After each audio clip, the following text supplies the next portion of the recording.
Hello students, welcome to my channel. आज हम देखने वाले वैल्यूएशन ऑफ शेयर्स का question number 3। So exam point of view से फिफ्थ सेमिस्टर के लिए बहुत इंपॉर्टेंट टॉपिक है और मार्क सिक्योरिंग टॉपिक है। और ये जो क्वेश्चंस हम ले रहे हैं ये नंबर ऑफ टाइम एग्जाम्स में ऑलरेडी आ चुके हैं। 1997 2019 में क्वेश्चन एग्जाम में आया हुआ था। तो सबसे पहले क्वेश्चन को समझ लेते हैं।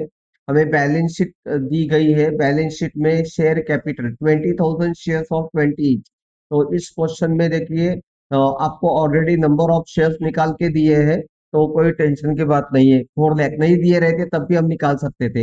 ये 4 लाख को क्या करते ना, हम ये 20 से डिवाइड कर देते तो आपको नंबर ऑफ इक्विटी शेयर्स पता चल जाते हैं। ठीक है।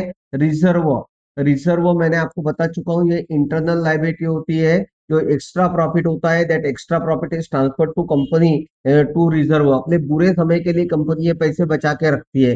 जितनी ज्यादा कंपनी के पास रिजर्व रहेंगे उतनी कंपनी फाइनेंशियली साउंड है। उसके बाद नॉन करंट लाइबिलिटीज में 10% डिबेंचर्स है आपके 1 लाख। ये जो 10% है इसका कोई लेना देना फिलहाल तो भी इस क्वेश्चन में कोई लेना देना नहीं है।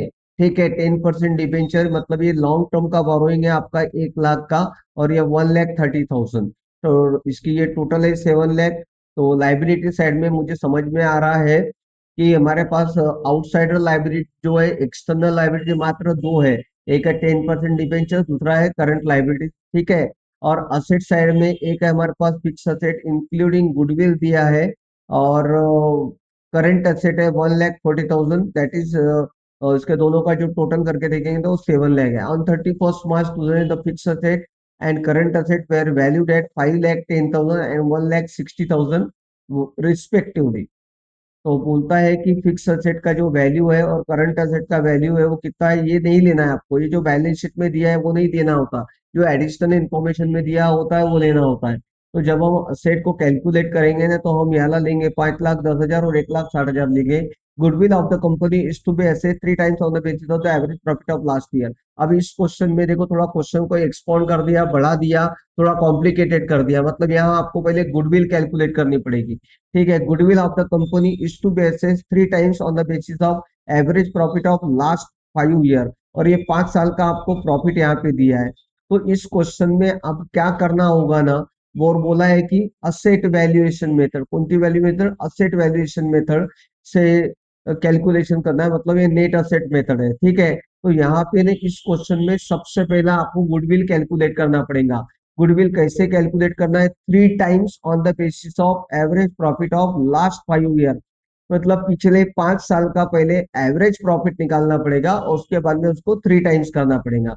चलो ठीक है, मैं सॉल्व करके देखा है, आपको दिखाता हूँ, एक्सप्लेन कर देता हूँ मैं। तो हमने valuation of goodwill average profit method से सबसे पहले हमको क्या करनी पड़ेगी? गुडविल कैलकुलेट करनी पड़ेगी। उसके लिए एवरेज प्रॉफिट निकालना है। एवरेज प्रॉफिट का फॉर्मूला है total profit upon number of years. ये जो टोटल प्रॉफिट आपको यहाँ दिया है 54,000, 52,600 और 56,000, इसको आपको डिवाइडेड बाय टोटल करके डिवाइडेड बाय 5 करता है, इट कम्स टू 54,200। ये आपका एवरेज प्रॉफिट आ गया है। तो गुडविल कैसी होगी? इसको मल्टीप्लाइड बाय 3 करेंगे तो गुडविल आ जाएगी। ठीक है। तो ये एक हमारा गुडविल का कैलकुलेट हो गई। अब हम निकालेंगे net asset available for equity share holder. तो सबसे पहले जो गुडविल आपने कैलकुलेट की थी ये लिखा हमने। और हमारे पास सिर्फ दो ही असेट थी। कौन सी असेट थी? फिक्स असेट और करंट असेट। लेकिन ये वैल्यू नहीं लेना है। कौन सी वैल्यू लेना है? एडजस्टमेंट में की वैल्यू। या आप ये कहे कि एडिशनल इन्फॉर्मेशन में जो वैल्यू दी है वो लेना है। इट इज 5,10,000 एंड 1,60,000, 1,60,000 वो लेना है। तो ये आपका टोटल असेट हो गया 8,32,600। इसमें से एक्सटर्नल लाइबिलिटीज माइनस करनी है। एक्सटर्नल लाइबिलिटीज आपकी क्या है मैंने आपको ऑलरेडी एक्सप्लेन करके दिया था जब क्वेश्चन समझाया था। तो ये दो ही आपके पास एक्सटर्नल लाइबिलिटी 2,30,000, तो इसके अलावा कोई एक्सटर्नल लाइबिलिटीज नहीं है। ये माइनस करेंगे तो आपको net asset available for equity share holder आएगा जो कि 6,02,600 है। ठीक है। अब आपको फार्मूले में वैल्यू पुट अप करनी है। Intrinsic value of share equal to net asset available for equity share holder upon number of equity shares. Sir ये फार्मूले रटने पड़ेंगे, बिल्कुल रटने पड़ेंगे। ठीक है। तो याद करनी पड़ेंगे। कौन याद करके देगा आपको? ठीक है। तो ये 6,02,600 को 20,000 शेयर से डिवाइड कर दिया। सर 20,000 कहाँ पे से आया बेटा? ये है आपका शेयर कैपिटल। आपको ऑलरेडी इस क्वेश्चन में निकाल के दिया हुआ था शेयर कितने हैं। तो आप 20,000 से डिवाइड करेंगे, you will get the answer that is 13.13। तो यानी क्वेश्चन का एक पार्ट यहाँ खत्म हो चुका है। असेट वैल्यूएशन मेथड खत्म हो गया। अभी दूसरा है yield valuation method. If the fair rate of return on investment is 10%, तो ये आपका एनआरआर है, ये बोल सकते हैं आप। एनआरआर कितना है? 10% है। तो हम आ जाएंगे दूसरी method, yield value method. Yield value method का मतलब होता है कि आपकी कंपनी की कमाने की, पैसे कमाने की ताकत क्या है, उसके हिसाब से इसका वैल्यूएशन निकलता है शेयर का। तो हमने एवरेज एनुअल प्रॉफिट जो होता है ना, वही होता है इक्वल टू एफएमपी रहता है, फ्यूचर मेंटेनेबल प्रॉफिट। यानी हम भविष्य में भी उतना प्रॉफिट आगे कमाते रहेंगे। तो वो 54,200 मैंने डायरेक्टली, क्योंकि हमने थोड़ी देर के पहले ही यहाँ पे एवरेज प्रॉफिट आपको कैलकुलेट करके दिखाया था 54,200, दोबारा यहाँ से निकालने की जरूरत नहीं है, वही फिगर काम में आ जाएगा। नेक्स्ट एंट्री में उसको कैपिटलाइज करना है, FMP divided by normal rate of return, आपका मल्टीप्लाइड बाय 100। ठीक है, यहाँ पे मल्टीप्लाइड बाय 100 नहीं लिखा है, मैं लिख देता हूँ मल्टीप्लाइड बाय 100। यहाँ पे आप लिखेंगे मल्टीप्लाइड बाय 100।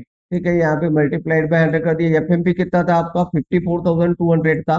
तो 54,200 divided by 10 multiplied by 100। Normal rate of return कहाँ दिया है? क्वेश्चन में दिया है नॉर्मल रेट ऑफ रिटर्न। ठीक है, तो यहाँ पे अब आपका वैल्यू आ गया 5,42,000। नेक्स्ट इस पे क्या करना है आपको? कैपिटलाइज वैल्यू ऑफ एफएमपी जो आपने कैलकुलेट किया उसको डिवाइडेड बाय करना नंबर ऑफ इक्विटी शेयर्स है। तो 5,42,000 डिवाइडेड बाय 20 तो इक्वल टू 27.20। ठीक है, इस तरह से क्वेश्चन यहाँ पे कंप्लीट हो चुका है। अगर आपको पसंद आ रहा है तो लाइक करिए, सब्सक्राइब करिए, अपने फ्रेंड्स का शेयर करिए और नेक्स्ट वीडियो के लिए बने रहिए। Thank you, have a nice day.